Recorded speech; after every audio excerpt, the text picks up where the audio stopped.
Okay, so after 1968 until Bill Clinton in 1992, there was only one Democratic president in between those times, and that was Jimmy Carter, and we'll get to him. But the whole idea after JFK and after Lyndon B. Johnson is conservatism really won the day in America until the early 1990s. And we'll talk about Richard Nixon, Gerald Ford, and also a little bit about Reagan and why conservatism became such a big deal in America during this time period.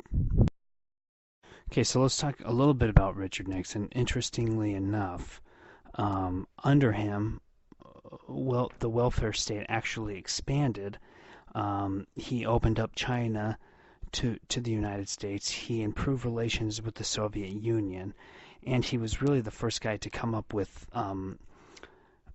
federal kind of national welfare, what we would call Obamacare today. It was really his idea. He was the guy who said, if you live in America, you should have health insurance. I don't think a lot of people know that.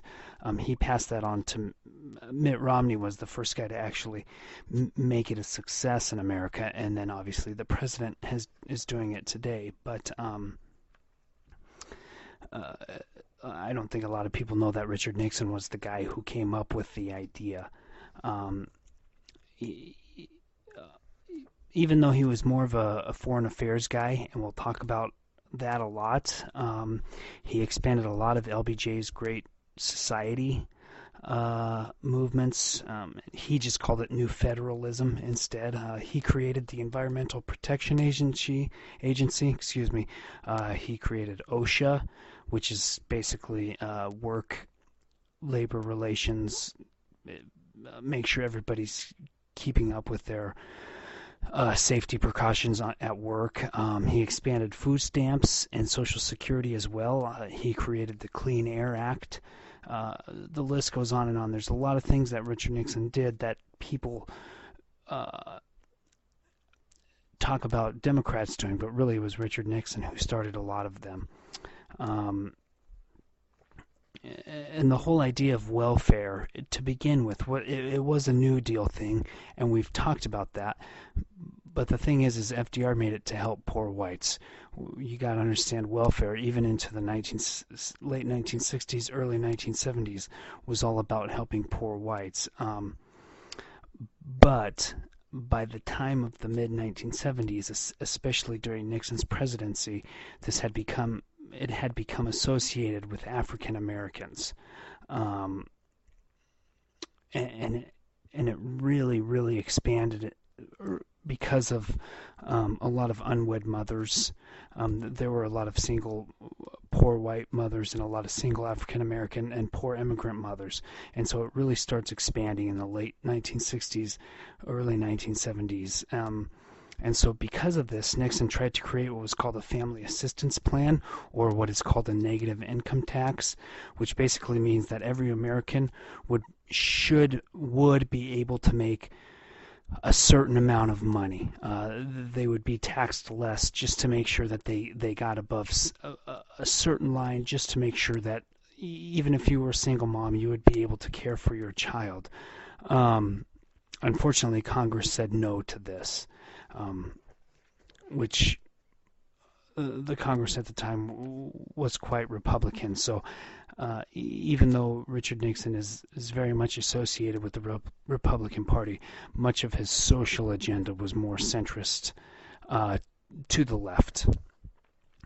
Uh, on race relations, he was a mixed bag. He nominated a lot of white Southern judges uh, to to court proceedings, Supreme Court, et cetera, et cetera. And a lot of these guys had a record of supporting segregation, but most of his nominations were rejected by the Senate. But on the other hand, African Americans, the rise of African Americans going to integrated colleges went from 32 to 77% under him. So African Americans, for the most part, stopped going just to all black colleges, historically all black colleges, and they started moving into the mainstream uh, of American colleges. I mean, whether that was Nixon doing that or not, under his watch, this occurred.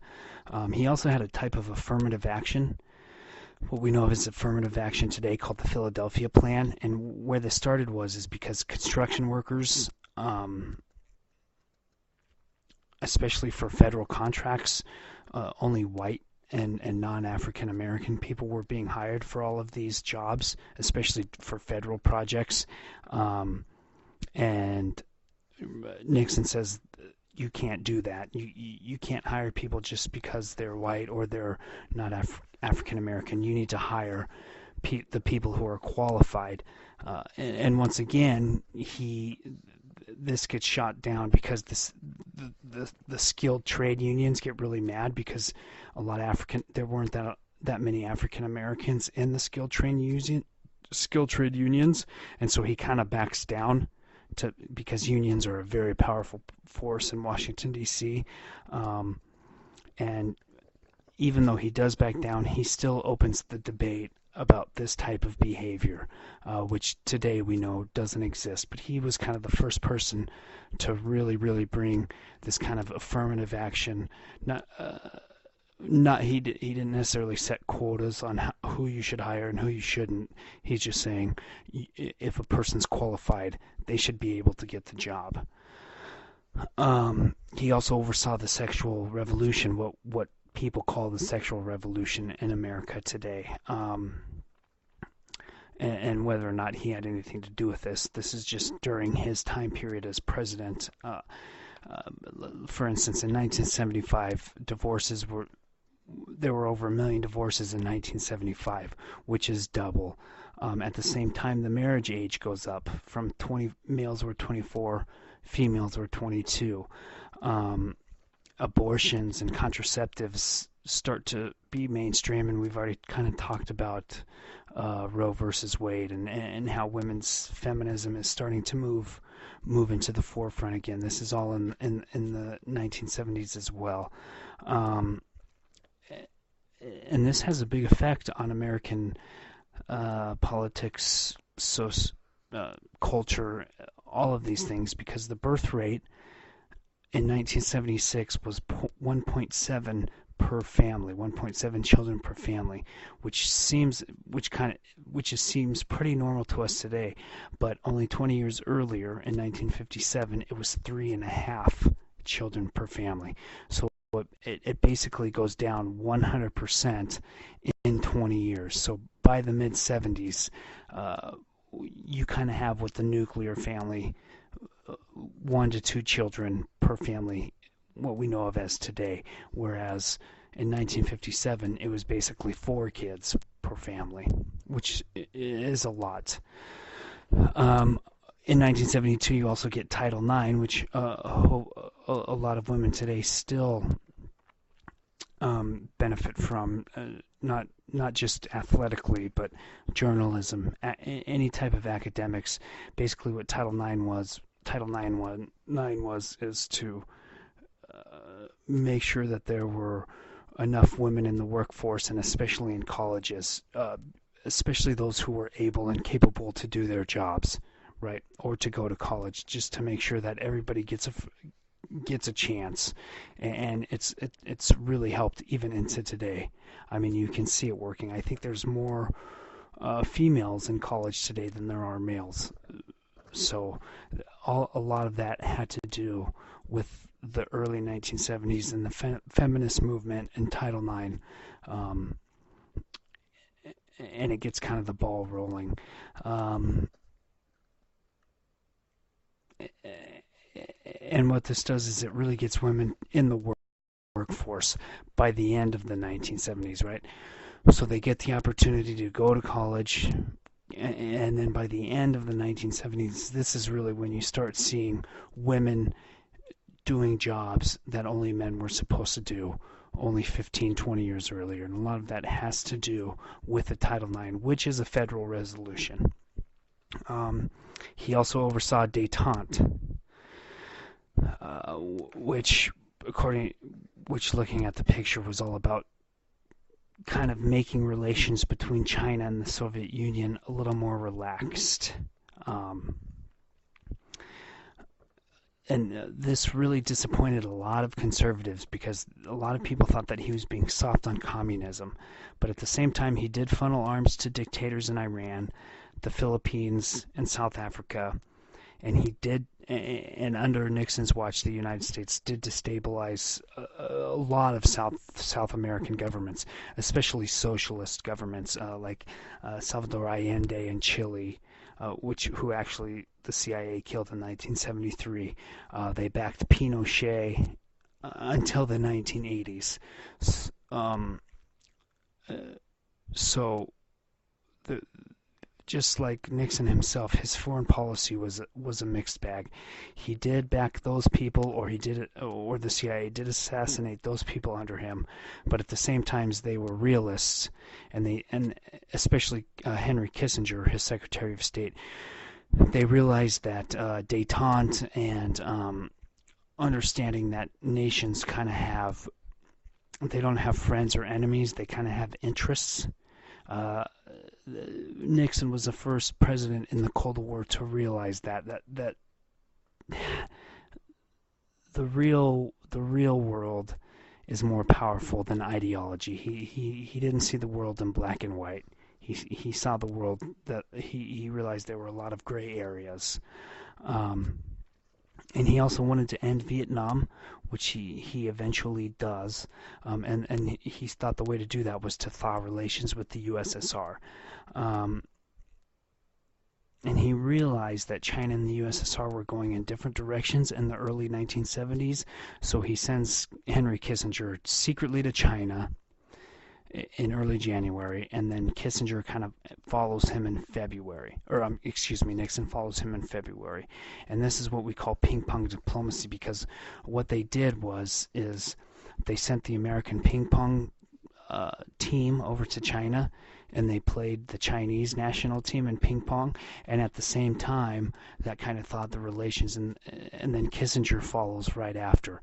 And so Kissinger talks to China, and he starts secretly, nobody knows this besides him and Nixon and a couple other guys, and then Kissinger flies to the Soviet Union, and then he talks with the Soviets at the same time, and then after him Nixon follows. So then Nixon goes to China and thaws relations with China, and then he flies to the USSR, and a lot of people didn't know this was happening at the time. You got to remember, this is before CNN and Twitter and Facebook and whatever else you can think of, right? So people didn't really know what was happening, but he realized that the world would be better off if it wasn't so black and white, and so he was the first person to do this.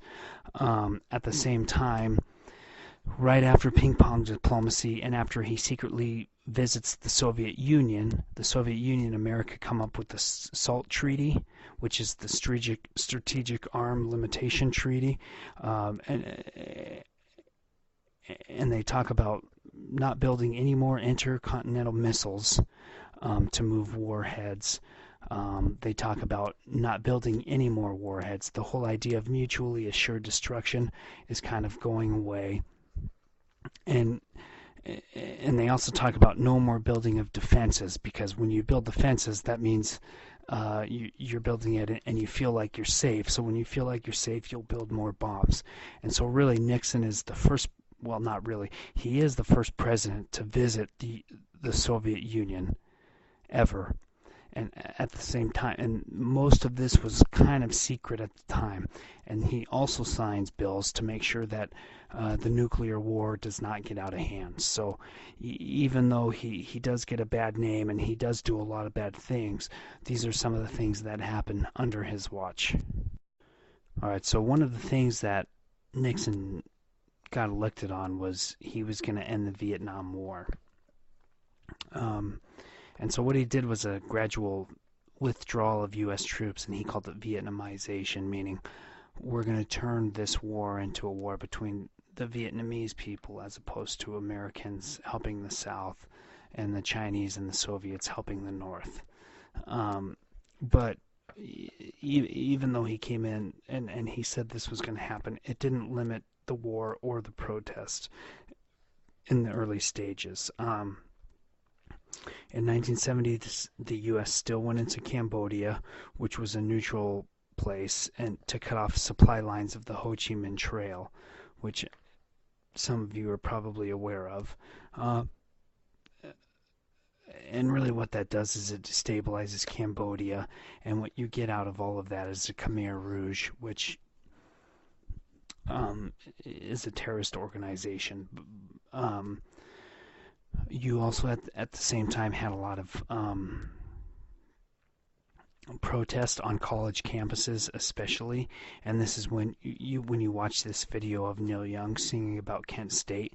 What happens is there's a protest slash riot at the Kent State University, and the National Guard was called in, and actually 4 students were killed by the National Guard at the Kent State University, so that's why it's 4 dead in Ohio. 2 were actually killed at Jackson State, which a lot of people don't know about. Same type of idea. Uh, and overall, there were 350 colleges who went on some type of strike in 1970, and National Guard troops occupied 21 of them. Okay, and these were not just elite schools, but schools that were that working class people went to, African Americans, first generation immigrants, things like that. It wasn't just, a place where white kids went to school. It was all kinds of colleges. At the same time, especially in late 1969, early 1970, 1971, the morale lessons, and you can read this in Raw Man, especially if you want to read Raw Man, read that book. In the actual battles, because really what it was working class white people and racial minorities who were dying at a high level in Vietnam. Soldiers did drugs, they openly wore peace symbols, and talked about black power, kind of the Malcolm X idea. They refused orders, they assaulted unpopular officers, and they were deserting in the thousands. At the same time, when you get back home from war, veterans began holding anti-war demonstrations, and people were really against it as they started hearing about things that were happening over there, about things such as the My Lai massacre, which we won't discuss too much, but it's about the U.S. Army really behaving poorly over there. Basically, it was a company of troops who killed 350 civilians, um, and in the whole court-martial proceedings, only one officer was found guilty of directing it. Nobody else who was involved in it was ever found guilty of anything. So you have all of these things happening in Vietnam. People can see it on their TV. So Nixon, by 1971, 72, 73, is gradually withdrawing troops. I mean, he can't just pull them out all at the same time. We've seen it say the same thing that President Obama does, right? He didn't just say we're leaving Afghanistan and pull all the troops out. It's a gradual thing. He didn't say we're leaving Iraq. It was a gradual thing. By the way, we're supposedly putting advisors and such into Iraq. That's kind of the same scenario of how the Vietnam War started. So just keep attention to that, because it may have a similar outcome. Not so much as the deaths and all of that, but it's kind of the similar idea of we're only sending advisors in first, and then no troops, etc., etc. Pretty soon, there's going to be troops back in Iraq. Hopefully not. In 1973, the U.S. Congress passes the War Power Act, meaning the president cannot go to war without Congress approval, because that's what LBJ did. Congress gave him basically a carte blanche to go to war, and obviously by 1973 they found out that this was not the right thing to do, so they passed the War Congress Act. Also in 1973, the war begins coming to an end. They negotiate a settlement at Paris.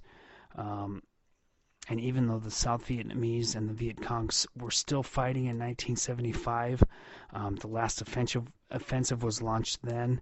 There were still a few U.S. troops and advisors in Vietnam at that time, especially in the Saigon embassy. But in 1975, the last North Korean offensive was launched, and the U.S. did not intervene except to get all of the Americans out of Saigon. And I think I put a video up here. This is what is called the Fall of Saigon. And so in 1975, the war is over. A little bit of a legacy about the war. It's the only war that the United States has ever lost. Militarily, politically, and socially, it was a disaster. 58,000 people died, along with 3 to 4 million Vietnamese. It's kind of like World War II. So many civilians died, were exiled or left the country that nobody really knows the total death outcome. It cost over $100 billion in 1960 and 1970, so you know how much that, I don't know how much that would be today, but I'm guessing 300 to 400 billion. But most of all, it really undermined the U.S. confidence in our own institutions, and it really made a lot of people look inwards and ask, well, what is America about, right? You know, like, who are we fighting, so to speak? 2 decades later, Robert McNamara, who was JFK and LBJ's main advisors, he actually resigned because of the Vietnam War. This is well before Richard Nixon. Robert McNamara was kind of the brainchild behind a lot of the Vietnamese ideas, wrote how terribly wrong it was, and he said we went to war and we had a very high lack of knowledge of the history and the culture of the Vietnamese, and he thought they were just a puppet for Moscow, which really they weren't at all. There's a lot of, and I'm sure you can read this if you look this up anywhere, there's a lot of similarities between the war in Vietnam and the war in Iraq recently. And McNamara says we just made a huge mistake, and it costs a lot of people's lives, millions and millions of people's their lives. The whole interesting part about it is Nixon did get the United States out of the war, but by the time the war was over, he wasn't the president anymore. Right? So it's kind of funny that way, because the war ends in 1973, but what happened in 1972 was Watergate, which you're all familiar with, so I won't go too much into it. In 1972, he won in a landslide, especially in the South. But soon, very quickly after he wins the election, it turns to disaster. The whole point is, the whole reason why is because he was really obsessed with secrecy, and he develops this quote-unquote enemies lists of reporters, politicians, celebrities, etc., who he feels like are plotting against him. He even had people spying on his own chiefs of staffs and secretary. It got bad. He became very paranoid. And in June 1972, 5 former employees of his re-election committee broke into the Democratic Party headquarters in the Watergate apartment in Washington, D.C., and they got arrested.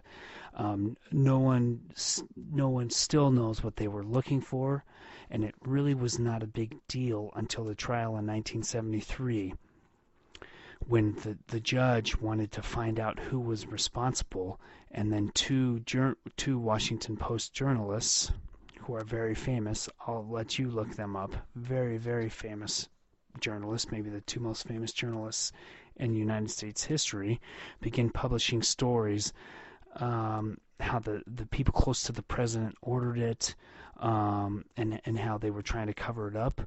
And as the investigation goes further and further on, it showed that the president was taping conversations in his office. He was wiretapping, and he was breaking in and sabotaging a lot of his enemies.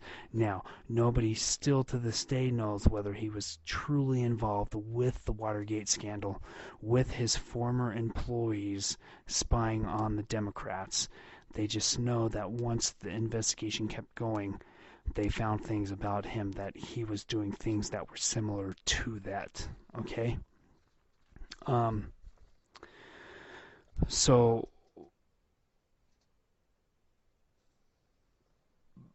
by this time, he's in hot water, and nobody knows whether he's involved, but it was obvious that he was covering something up, and he was authorizing payments to people to remain silent or to perjure themselves. So by 1974, the House Judiciary Committee said he should be impeached. So instead of facing the impeachment, he resigned first. And he was the first president in the history of the United States to resign from his office. Even when you look back, there were presidents before the Civil War who didn't even want to be president, and they still didn't resign. Excuse me. And all this is too bad, because that's kind of what his legacy was, is abuse of government power. And when you see in his interview with Frost, he talks about it's not breaking the law because I'm the president, right? He really felt like he was above the law. I think most presidents do. He's just the one who got caught saying it and doing it. His vice president had to resign because his vice president took bribes from a Maryland governor. People were going to jail for Watergate, but the whole time he remained adamant about his innocence.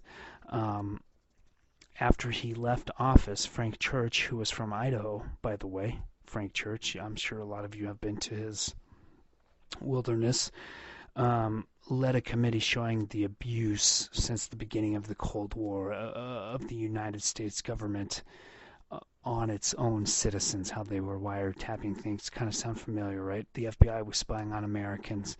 They were hurting civil rights movements.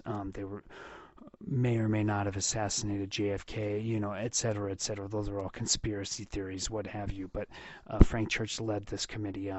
He talked about CIA overthrowing governments, which was very true, especially in South America and Latin America, assassinating leaders. And because of Frank Church, you get the Freedom of Information Act, which lets scholars, journalists, and even ordinary citizens access to government papers. So because of all of this, and because of Nixon's fall, the U.S. populace, for the first time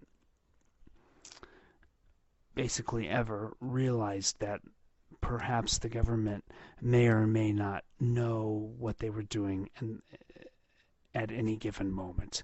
And this kind of bleeds into kind of the Patriot Act of what we have into today. So this convinces a lot of Americans of what conservatives feared the most, and that was government intrusion into their daily lives. At the same time, there was a lot of short growth and large inflation, which is called stagflation. But since most Americans didn't feel that in the early 70s and America was still thriving, many economists and government officials stopped looking at the larger picture, which was basically encouraging Asian and European countries to develop their manufacturing to fight the Soviet Union. So what this does is it not only creates less jobs for manufacturers in America, but U.S. companies begin to invest overseas. So really this is the beginning of the outsourcing, the problems that the United States has today. And it was basically begun by the government. Okay, and so for the first time in history, in 1971, the United States had a trade deficit. the whole reason behind the trade deficit, though, was because of this, and because the United States dollar, the dollar was so strong that nobody can compete with it. So you can't export goods uh, and import goods for the same price when the dollar was so strong. And so what happens is Nixon takes the dollar off the gold standard, and it hasn't been back on the gold standard since then. And the whole idea was to make sure that the dollar was based on other market currencies on other markets as opposed to the gold, which the United States had the most of. And all of this was in hope of lowering the dollar value to make sure that the United States goods were cheaper. Okay, and it was a temporary fix, actually, but stagflation really increased in 1973 with the oil crisis, and this was when Israel went to war with Egypt and Syria, and since the United States was and is still a big ally to Israel, OPEC, the oil producing and exporting countries, retaliated by quadrupling the price of oil and suspending all exports of oil to the United States. Um, this created a huge shortage. There were lines at the station.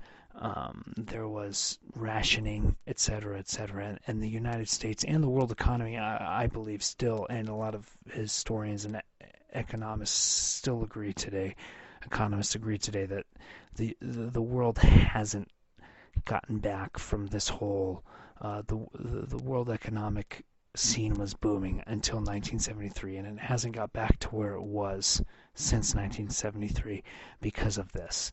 And this kind of brought into the whole American idea that the social compact was deteriorating. By 1980, Detroit and Chicago had lost most of their manufacturing jobs, well over half of them, which is a large amount. Look at Detroit today. Detroit's a ghost town, basically, and that was the straw that stirred the drink of American manufacturing for a long, long time. Unions begin to weaken because of this, and really the whole idea of American workers shifted from manufacturing to service industries, which there's nothing bad or wrong about it, but a lot of the industries switched from making cars to working at restaurants, working at clothes stores, which is a very, everybody's done that in their life, but it's a large step down, and that doesn't stir the economics as much as building cars or manufacturing steel for trains, etc., etc. And so this is the type of environment that President Ford comes into after Nixon was impeached, and he really didn't have that much of a chance, because the first thing he did was to pardon Nixon from prosecution, to put the whole Watergate scandal behind everybody, but that was widely unpopular. And he really lacked any type of significant accomplishment during his presidency. What he wasn't ready for it, just much like Truman wasn't ready for it. Basically, what Ford says is he urged people to shop wisely, to reduce their expenditures, and during his presidency, even though inflation dropped, unemployment went up. In 1975, it was at 9%, which is the highest since the Depression. I mean, think about it today. We're basically living at a 9% unemployment rate, but in the 1970s, this was unheard of. I mean, for 40 years, that was unheard of, and this kind of starts in the 1970s. Some more examples. From 1973 to 1981, inflation went up over 10% a year, while U.S. growth only went up 2.4%. That's stagflation. From 1953 to 1973, median family income had doubled, right, in those 20 years. But from 1973 to 1993, real wages did not increase, meaning in the whole scheme of things, from the beginning of the 1970s to the end of the 1970s, it was the first time since the Depression that Americans in real wages were poorer than they were the decade before. Okay, in real wages based on inflation. Um, I'm not sure how that works out in today's terms, but in the 1970s, that occurred. So President Nixon and President Carter, mostly President Ford and President Carter, oversaw this. But really, as we'll see, there was nothing that too much they could do about it, especially President Ford. One thing that President Ford did do was he signed the 1975 Helsinki Accords with the USSR, saying that they will making sure that the Soviet Union will respect European boundaries and the basic liberties of their citizens. These became known as the Helsinki Accords, and little did they know, in the late 1980s, he had signed these, and democratic movements had been moved since the mid 1970s, and it only took 15 years for these to come to fruition. And the Helsinki Accords actually are a big reason why a lot of these democratic movements occurred in the late 1980s that would eventually topple the Soviet Union along with President Reagan. We're talking about places like Poland, Hungary, the Baltic states, Estonia, Latvia, Lithuania. All of these what was known as Czechoslovakia, now is the Czech Republic and Slovakia. All of these places, because of this whole idea that Ford signed with the USSR, saying you need to respect these people's democratic, their boundaries and what they feel is democracy. All of these things will come to fruition. It'll only take 15 years for this to happen. That was basically his real big achievement, but it was well after his presidency when all of these things came to fruition. That's why you have to look at presidents' terms much later, because a lot of the things that they do while they're president have no bearing on what actually occurs. It'll be 10, 15, 20 years after they're president when these things really start to come to fruition. Either way, when the next presidential election comes in 1976, President Jimmy Carter is voted in very closely. He very narrowly defeats Gerald Ford, but a lot of the reason behind that is because he was a peanut farmer from Georgia.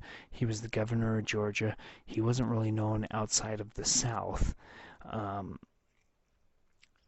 And so that's kind of why he wasn't voted as president by a large margin, but at the same time it kind of helped him to be voted as president as well, because he was seen as an outsider. He wasn't like a Washington, D.C. kind of political fixer / bureaucrat who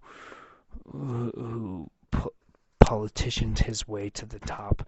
He kind of made his way to the top by being basically a nice guy. Right. He was a born-again Baptist. His whole presidential campaign ran on "I will never lie to you." Right. Very smart, because that was kind of Nixon's downfall. Presidentially speaking and economically speaking, domestically speaking, he had very few large achievements. He viewed inflation as the biggest problem, so he promoted cuts to federal spending, which is a very conservative idea. He deregulated trucking and the airline industries to promote competition, and when you promote competition, that promotes lower prices. That's a very Republican idea. He very much promoted nuclear power. His whole idea was to not be dependent on foreign oil, which is a very Republican idea.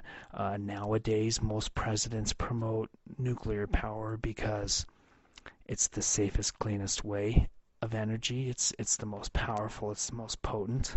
But at the time, Carter did things that a lot of Republicans would have done, and this is why the Nixon, Ford, Carter, Reagan, and we'll talk about Reagan more, whole presidency is there's a whole plethora of things that they did that were very much against their own party, which we don't see today, especially with senators and congressmen and congresswomen. But really, human rights is what President Carter was known for. He started things like Amnesty International. In 1978, he cut off military aid to cut off aid to a military junta in Argentina. That was brutal. A junta that launched a dirty war against its citizens, kidnapped and murdered an estimated 30 to 40,000 people. I won't tell you who that is because they're very famous. If you want to look into that and write your report on them, you very well could. And it sounds like the right thing to do, but this was a very big turn because forever the United States had backed Nicaragua. They were one of their main allies in South America, and they had turned a blind eye to them for decades of repression. And Jimmy Carter said, no, they're behaving poorly. We're not going to aid them anymore. And he makes this kind of like political potency, right? He really wanted peace. He brings peace to Egypt and Israel in 1979. He brokers the historic peace between them, which at Camp David, which we still have the Camp David Accords today. He gives the Panama Canal back to Panama because he believes that Panama Canal belongs to the Panamanian people. He suspends aid to El Salvador because in 1984 American nuns were murdered there. Okay, and the El Salvadoran government for years and years and years were under the thumb of the United States. So he really does a lot of things to help America look good on the human rights standpoint, but at the same time, he criticized the proliferation of weapons, of arms sales, especially to Africa and South America, while the American government and a lot of private American companies were making billions of dollars on arms sales, and he couldn't really stop that, especially to places like Guatemala, the Philippines, South Korea, and Iran, which eventually will be his undoing. And you've all seen Argo. This is kind of his undoing. What happens is Iran is a major oil supplier and arms buyer to the United States before 1980. In 1977, Jimmy Carter even goes to Iran to celebrate the Shah of Iran's birthday. But unfortunately, the Shah of Iran was not popular there, so in 1977 is when the anti-U.S. Feelings start really to become important. So in 1979, the Shah was so unpopular that the Ayatollah Khomeini overthrows him and Iran becomes an Islamic republic. So what happens after that is the Shah comes to the United States in exile. I believe he had cancer, so he came to get treatment, but he also came for his safety. And the Shah was so unpopular and the United States was so unpopular that the Ayatollah's followers stormed the U.S. Embassy and took 53 people hostage for 400 and some type of days. And they did not let the hostages go until the day that Jimmy Carter's presidency ended. So it was a whole idea of we're doing this until President Carter leaves, and it actually worked. And it made him look helpless and inept. So because of this whole Iran-Iraq hostage crisis, Jimmy Carter's presidency ends. He only lasted 4 years, and the man to follow him would be Ronald Reagan. So by the end of the Carter administration, inflation was still high, and domestically and economically he looked inept, and this is when lower taxes started looking good, reduced regulation looked good, cuts in social spending to spur business investment looked good, and there was also this fear by a lot of Americans, whether they were Democrats or Republican, about the United States declining as a world power. And so really what happens is this whole right wing kind of, I shouldn't say right wing, and it's not Tea Party, but in the sense that this whole conservative agenda comes to the forefront. And it had only been 4 years since it occurred. And it starts kind of with religion and a guy named Jerry Falwell. I'm not sure if any of you have heard of him or not, but he was kind of this roving evangelist minister who was very charismatic, and he came on TV uh, and to everybody's home, and he says, what's happening is this TV itself has created a youth of growing up and getting their ethics from actual television stations, from what they watch, from Three's Company, things like that. He says it's become the babysitter of America. He also argues that public school is too secular. And what he says is America was solid in the late 40s and the 50s, and that's because it was all about going back to the household and the housewife and the family. And he says all of these things about equal rights has really degraded the morality of America. He says, when was America strong? In the 40s and the 50s. And he was very adept at using modern mass media for the 80s. For the 80s, we're talking about like mass mailing, televised programming, raising funds, calling people and asking for their donations. This is before people screened calls. People answered the phone every time it rang, and they listened to what people had to say on the other end of the phone. And he founds this group called the Moral Majority, quote unquote, and the Moral Majority was this group that waged war against sin. And sin, and he began going around politically using pro-life, pro-family, pro-American politics as a way to get all of these kind of conservative people voted into Senate and into the Congress, and it works, right? He really uses TV to his advantage. And because of Jerry Falwell, and because of kind of Carter's ineptness at really fixing a bit of the inflation that was occurring in the late 1970s, Ronald Reagan gets voted in as president. And because of the Iran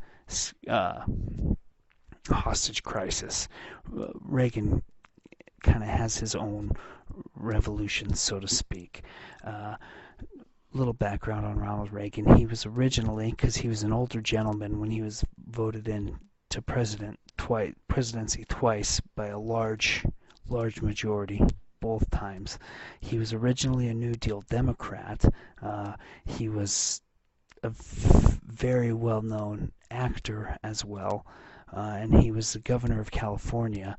And when he became governor of California, that's kind of when he moved from New Deal type ideology to deregulation. The thing about him is he used his age to his advantage. He was often underestimated because of how old he was, but he was a very good speaker, very optimistic. He was very affable. He made kind of this whole conservative agenda seem progressive, and he called America the beacon of liberty and freedom. He actually used the word freedom more than any other president in all of his speeches before him. He loved saying the word freedom because he was when he came into the presidency, he was a very black and white guy, just like Truman was. He was very much either you're with us or you're against us type of idea. And people really started to follow this, and they were diverse people. So he was a bit more centric than a lot of um, political scientists and other historians give him credit for. He also, part of his revolution was Reaganomics, which was basically what people call trickle-down economics today. He reduced the top tax rate from 70 to 50%, basically taking inflation into account. He also made a sharp retreat from kind of the progressive ideal that the wealthiest should pay the most taxes, and so he lowers the wealthiest percent tax to 28%, which is interesting because while he's doing that, most 20th century governments, especially the late 20th century governments, are coming up with equality that way, really taxing the rich and giving to the poor. Reagan says we're still going to tax the rich, we're just not going to tax them as much. He basically, what Reaganomics is supply side economics, meaning he relied on high interest rates to curb inflation, and he lowered taxes, and what this would do was stimulate private investment, meaning if you're taxed less, you will work harder because you get to keep more of your money.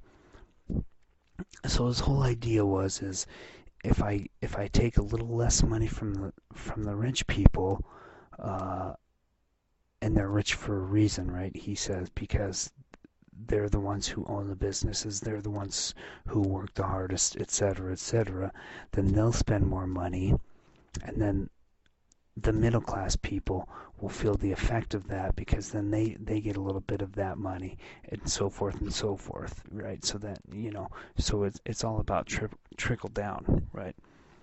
The more money the people have at the top, the more money the people will have at the bottom. That was his whole idea. And it kind of creates this second Gilded Age in American history. Some people say it was a decade of misplaced values. Some people say it was the golden age of American economics, okay? You have ideas like, what's the movie with Leonardo DiCaprio, The Wolf of Wall Street, right? You have guys like that. That's a complete Wall Street 1980s kind of idea where people are buying out companies to generate profit rather than running them. So they're making new deals as a way to become rich for so an example of this is Nabisco, the people who made Fig Newtons or whatever, and they make cookies, and R.J. Reynolds, the tobacco company who makes Marlboro, etc., they merge to create this huge empire, even though they have nothing in common, right? It's like companies buying other companies for no other reason but to own these companies, and then they rack up lawyer fees, economic advisors, and stockbrokers, and all of these people benefit from this. That's kind of the idea of trickle-down economics, okay? But at some point, it's not going to work anymore. You get the idea that greed is healthy. And you also in the 80s get the idea of things like yuppies, which were young urban professionals with high incomes and banks. This is all like Wolf of Wall Street kind of stuff, or Wall Street, Gordon Gekko, for you older people in class. This whole idea of making a lot of money. Perhaps it wasn't your money, perhaps it's kind of paper money, but then spending it lavishly on like clothes, cars, women, etc., foods, things like that. And into today, there's still debates as to what Reagan accomplished as economically. But one thing that did occur under Reagan was the deregulation of savings and loans banks, which those types of banks are generally confined to mortgages, but what it did was it allowed them to unwisely invest in mergers and real estate. So when he did leave office, the uh, when he did leave office for George H.W. Bush, yeah, um, they had to bail out the Federal Savings and Loan Insurance Corporation, the FDIC, to the tune of something like $250 billion. At the same time, during his presidency, the national debt tripled to $2.7 trillion. But at the same time, he was wildly popular. And a lot of the reason why the national debt tripled was because he kept things like welfare, just like Nixon. He upped Social Security, he upped Medicare, he upped Medicaid, etc., etc. Abortion remained legal. He even appointed the first female on the Supreme Court, who, look her up if you're interested. You could do a PowerPoint on her. So he was much like Nixon, much like most presidents in American history. He was very there were two sides to him. Um, but probably the two things that he's known for, besides Reaganomics, was the Iran-Contra affair and ending the Cold War. The Iran-Contra affair was still debated today about how much he knew, but in 1984, Congress had banned the sale of guns to counter-revolutionaries in Nicaragua who were fighting the Sandinistas, and the Sandinistas had overthrown the pro-U.S. Somoza government in 1979. But what ends up happening is in 1985, Reagan secretly sells to Iran, who was in a war with Iraq, guns in order to make sure that U.S. hostages were let go in the Middle East. And at the same time, the CIA and a guy named Oliver North, I don't know if you look him up if you'd like. He was a very big player in the 1980s during the Reagan administration and later in the Clinton and Bush administrations. Oliver North took some of these funds and funneled them to the counter-revolutionaries for 2 years. So in 1987, this was found out, and many of the people surrounding it went to jail for perjury, but Reagan escaped saying he didn't know anything about it. Now, whether he did or not is not the issue, and he probably did. And it's the interesting thing is Reagan doesn't go down like Nixon does. He kind of weathers the storm and he comes out of it. And a lot of the reason why he comes out of it is because he is the person who starts beginning the end of the Cold War.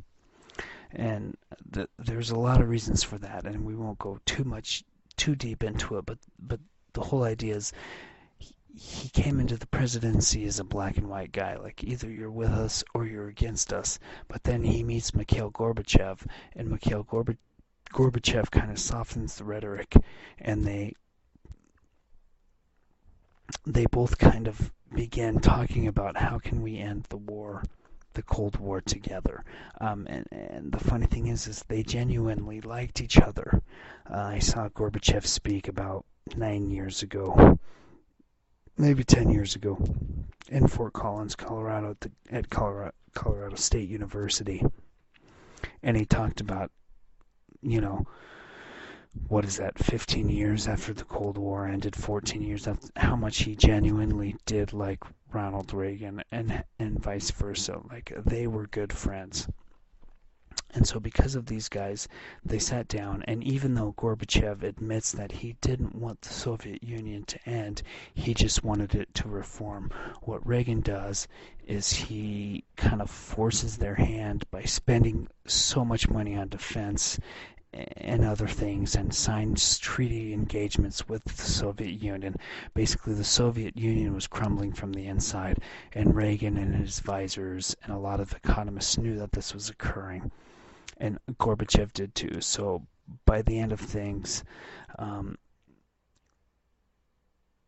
and there was the Afghanistan war that we don't have time to talk about, but by the end of things, by the end of Reagan's administration, he and Gorbachev are viewed as the people who kind of began the crumbling of the Soviet Union, which begins the end of the Cold War. And so that's kind of why Reagan's presidency and his legacy are a mixed bag. Um, he did a lot of things that conservatives don't like as far as conservative government spending. He did a lot of things for equal rights. Um, and he added to a lot of kind of New Deal social welfare type of uh, products, things of that nature, welfare, Social Security, Medicare, Medicaid, things of that nature. But at the same time, he was a very conservative man as far as family values go.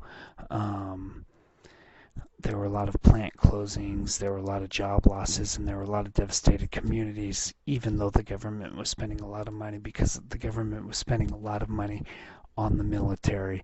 And so he kind of was the beginning of the ending of the Cold War. Um, and so he had kind of this very mixed legacy that people still debate today. But either way you look at it, by the end of his presidency, the Republican Party was strong enough that his vice president and the former CIA director became president, and that would be the first George Bush. And we'll discuss him in our next PowerPoint.